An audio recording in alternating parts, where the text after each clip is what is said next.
Hello again. I read a rather interesting article on World Net Daily. You're not going to have to look for it. I'll attach the link.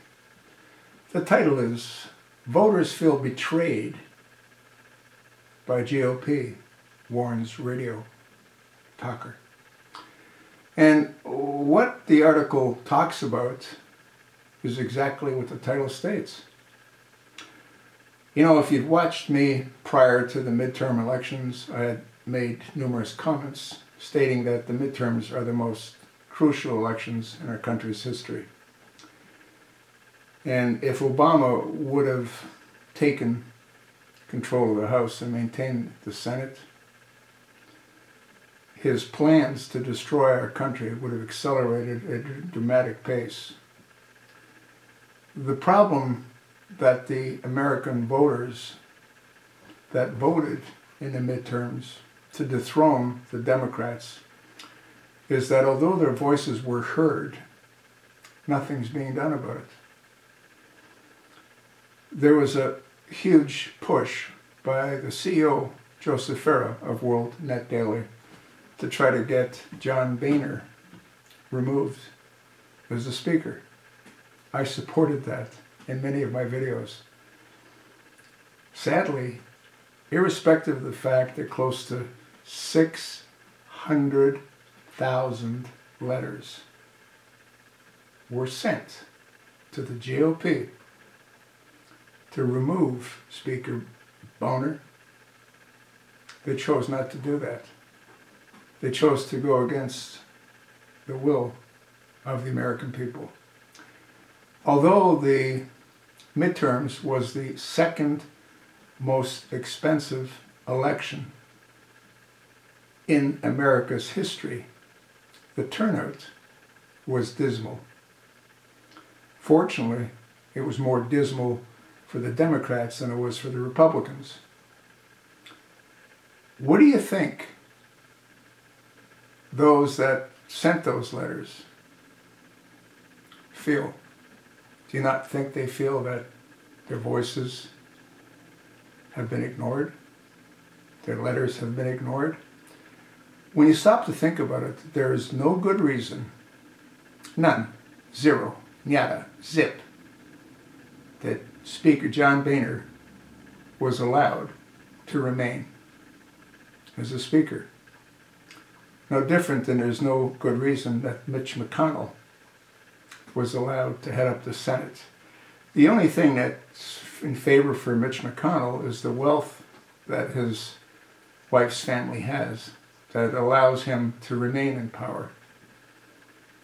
But show me one good thing that Mitch McConnell has done, or show me one good thing that Speaker Boehner has done, other than to, after close to a year and a half of arm twisting, agree to a special committee headed by Trey Gowdy to investigate Benghazi.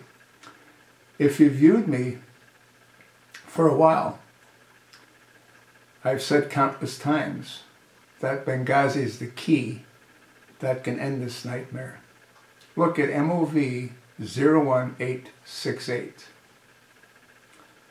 You'll understand what I believe happened and why it happened in Benghazi, Libya on 2012, 9/11/2012. There's no other explanation that makes any sense. What I think the GOP has done is destroyed their chances to have a Republican in the White House in 2017, 2016. And the reason that is that the people are getting tired of being neglected. I, for one, feel that way. Why bother to vote if nothing changes?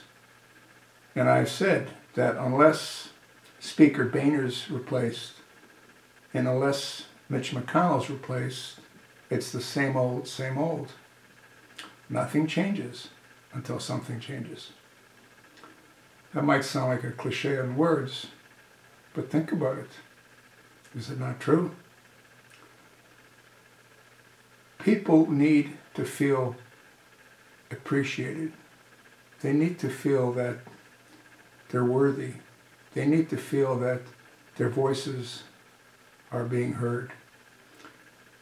If you look at this article, you'll see a picture. You'll see a couple of pictures. One, you'll see one of Boner, and then you'll see a stack of boxes which contains the letters. What's interesting is that the boxes are all sealed. They appear not to have been opened. Talk about feeling ignored. The American people that took the time to write those letters and to send those letters and to see them stacked against a wall in what appears to be a closet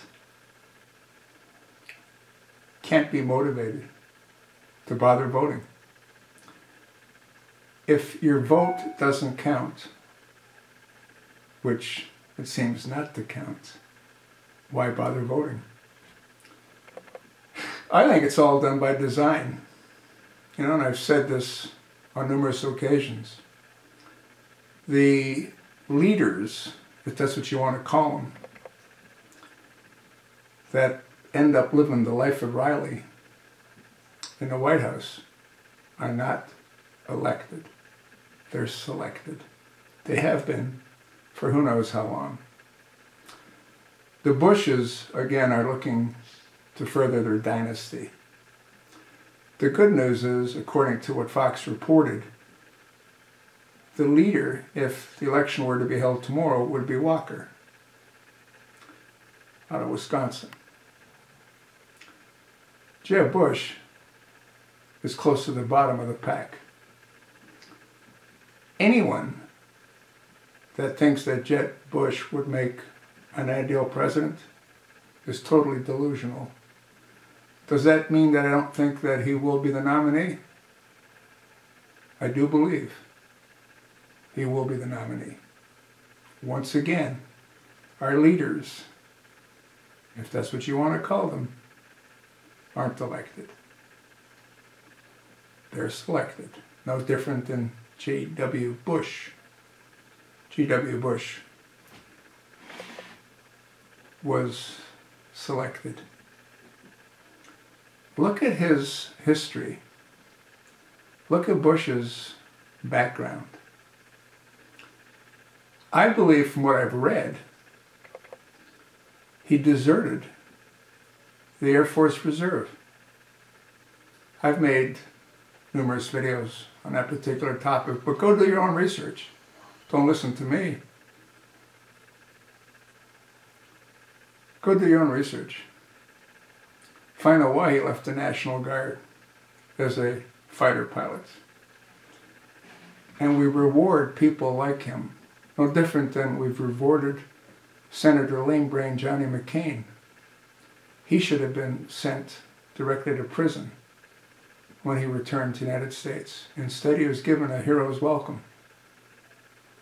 And he was elected and has resided in the Senate for, 28 years? He should have served 28 years to life. Someone needs to ask him meaning Lame Brain Johnny McCain, about those 38mm movies that he made. But they won't. It all gets swept under the rug. Those folks, similar to the leaders, aren't elected. They're selected. That's why you've got a mental case like Nancy Pelosi constantly being re-elected in California. That's why you got mental cases like Chuck Schumer.